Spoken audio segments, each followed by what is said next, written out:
waanan Oromoo dhaamu walii obsaa wal gorsaa Imboyini hunda keenyatu dhabe waan inni hojjetee darbe immoo dhaloota kanaatiif galaadha. Qoradhaa haala mijanne keessatti warra gatii kaffale 100,000 gaazexeessaa Ibrahim Haji Aliitiif hamle keessan naa kennaafi.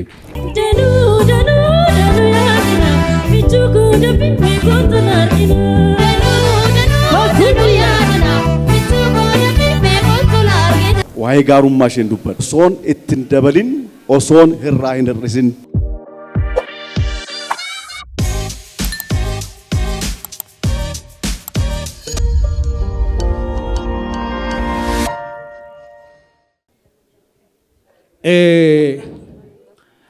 Ani obbo nama maqawaamu kanan carraa argadhee yeroo daddaraaroo Oromiyaa jalqabedha.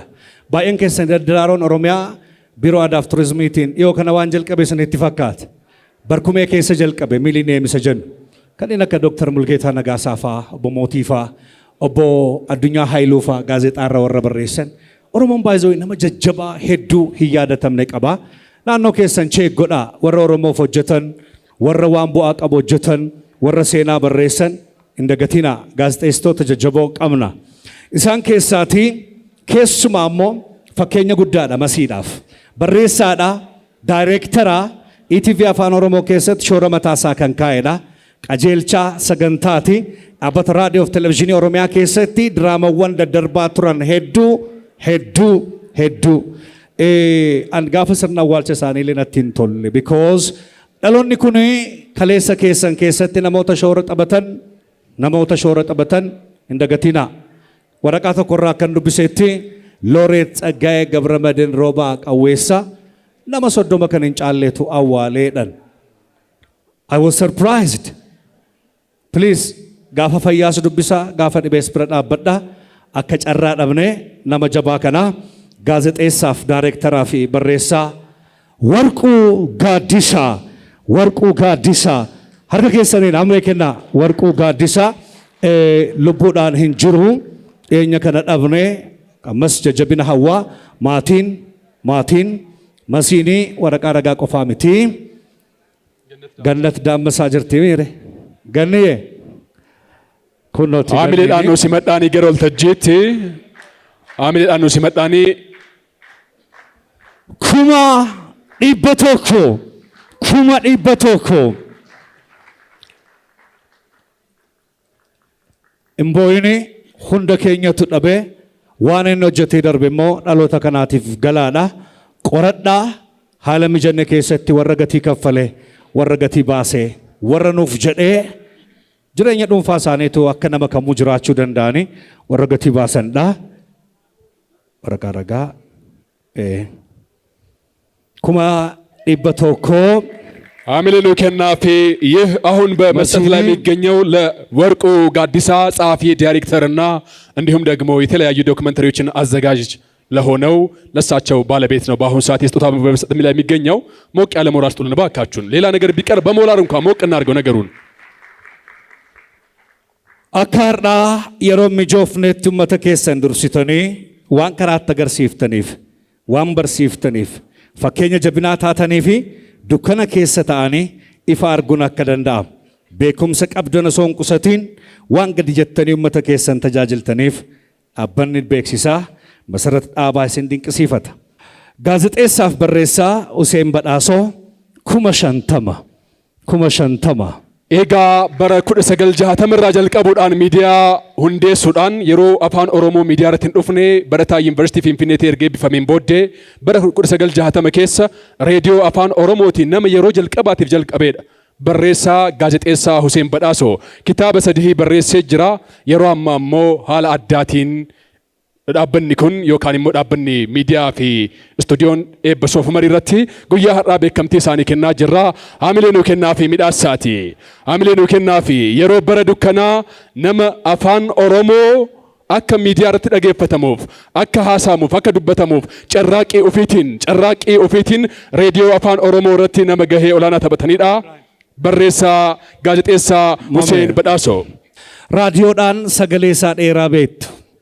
Abbitoo kabbada weellisummaatti kan fide imala isaa gara asoosaatti gaggeeffameen akka carraa sagalee isaa dhageetu fudhatee gara Harargeetti galuudhaan cirracha galaanaa akkasumas urjii samii kanarraati jechoonni isa keessaa burqan. Inni afaan Oromoo qofaa haasa'a. Afaan Amaariffaatti makuu hin jiru.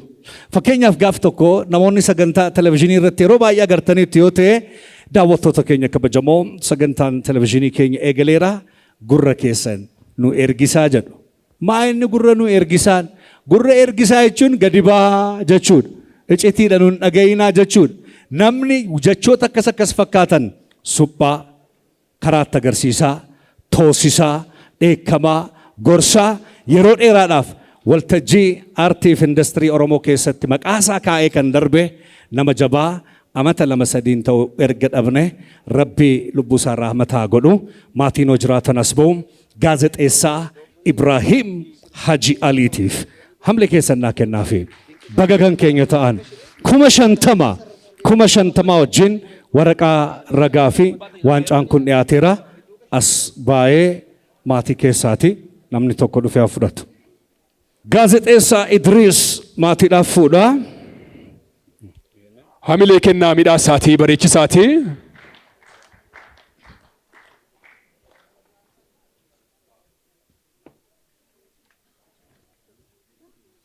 Namni itti waannee waamnu United States of America keessa nama jiraatudha. Sila yeroo baay'ee kakaasneerra Nagallee RC General Hospital and Medical College.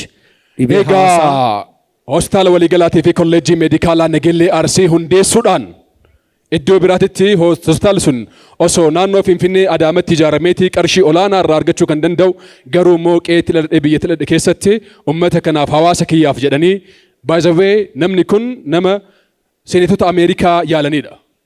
Nama beekamaadha addunyaa irratti akkasumas immoo hojiiwwan tola ooltummaatiin yeroo garaagaraa tiimii warra faranjii biyya alaa jiran doktoroota nama 20 nama 30 qabatanii gara Itoophiyaatti yookaan gara biyya keenyaatti dhufuudhaan uummata naannoo saniitiif hawaasa Itoophiyaa hundaaf bilisaan tajaajila tola ooltummaa yaala fayyaa luqqeettuu lafee yaala ijaa yaala gurraatii fi yaala garaagaraa kennuudhaan gahee olaanaa nama taphatanidha.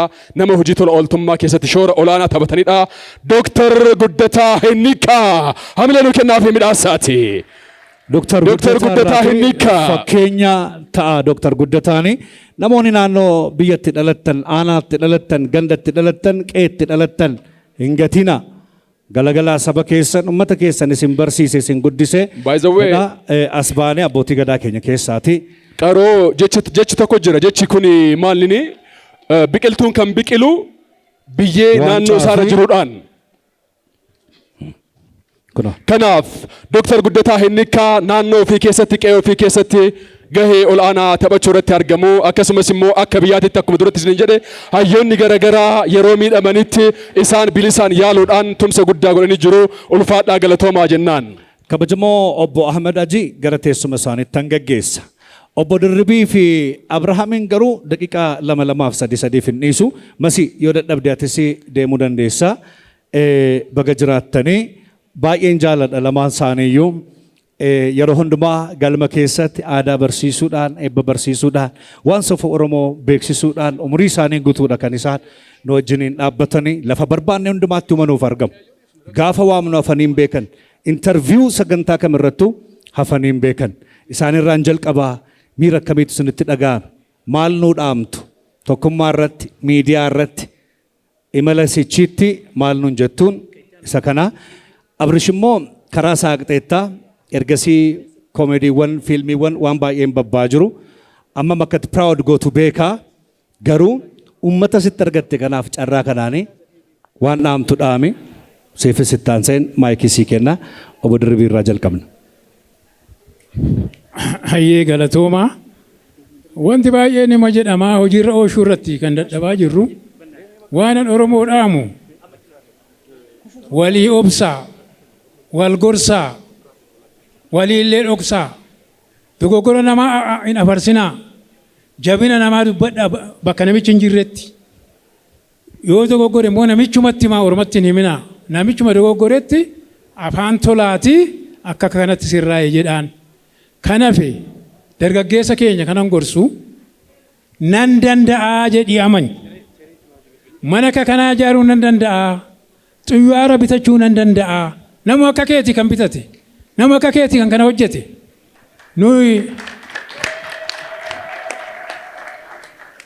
Nuti eeggaa ofirra galagallee waa arguu hin calqabne eegga baay'ee sokkineeti. Yeroo ijoollummaa keenyaa namni afaan Oromoo dubbatu hin tuffatamaa, namni maqaa Oromoo qabu hin tuffatamaa, waan ati dubbattu hin xureeffamaa. Sana keessatti dhiibbannee amma ta'e dubbanne. Amma karaan saaqamaadha. Amma immoo sirraa kan eegamu abbootiin keenya duratti addunyaan kan hin beekne gadaa uuman sirna umuriidhaan qoqqoodee aadaa namaa kennu kan sirraa bareedu sii kenna, kan gochuu qabdu sii kenna. Jaarsaan lola dhaqin jedhu, daa'imaan jaarsummaa taa'in jedhu, akka kee waan sirraa bareedu sii kenna. Abbootii kanarraan dhaladhe jedhii booniiti. Ani immoo addunyaa kanarratti waan beekamaan hojjechuu qabaa, qabeenya horuun qabaa, beekumsa horuun qabaa, dandeettii obsaa fi bakkaan ga'uu horuun qabaa jedhaati dargaggeessa Oromoo kanaan amalaati ka'a. Obboleessa irratti hin hinaafinaa. Oromoo caalsifadhaa. Lagatti dhalattan miti, amantaa hordoftan miti. Oromummaan yoo jabaate maqaa keetii, yoo Oromoo miidhage miidhagdaa, beekumsallee qabeenyallee horii fayyaa fi qabeenya wajjin umurii dheeraa isin haa kennu kanuman jedhan. Naaf galchaa. Ani gaawaa xiqqoon dubbadhaa kanan dubbadhus immoo waa'ee baay'eedha. Waa'ee nama kanaan dubbadha. Waa'ee gaarummaa isheen dubbadha. Osoon ittiin dabalin, osoon hirraa hin hir'isin. Waa'ee hiriyummaa haqummaa, waa'ee hiriyoomaa isheen dubbadha. Waa'ee harka ishee diriiruun dubbadha. Naga'a.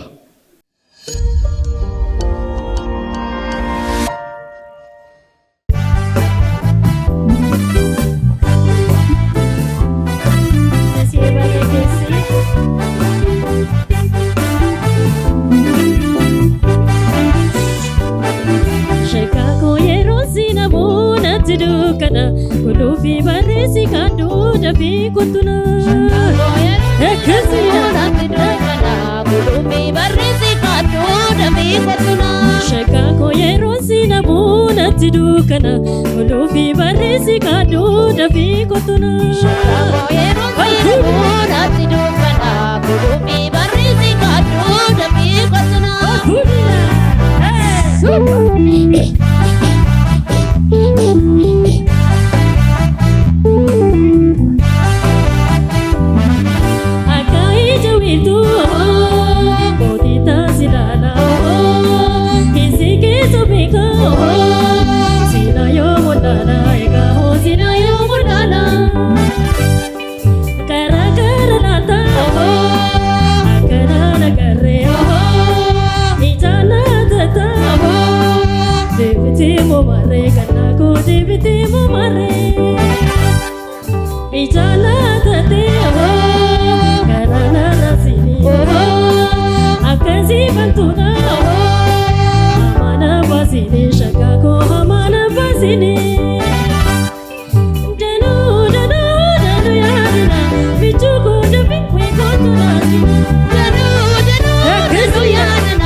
Asasero vera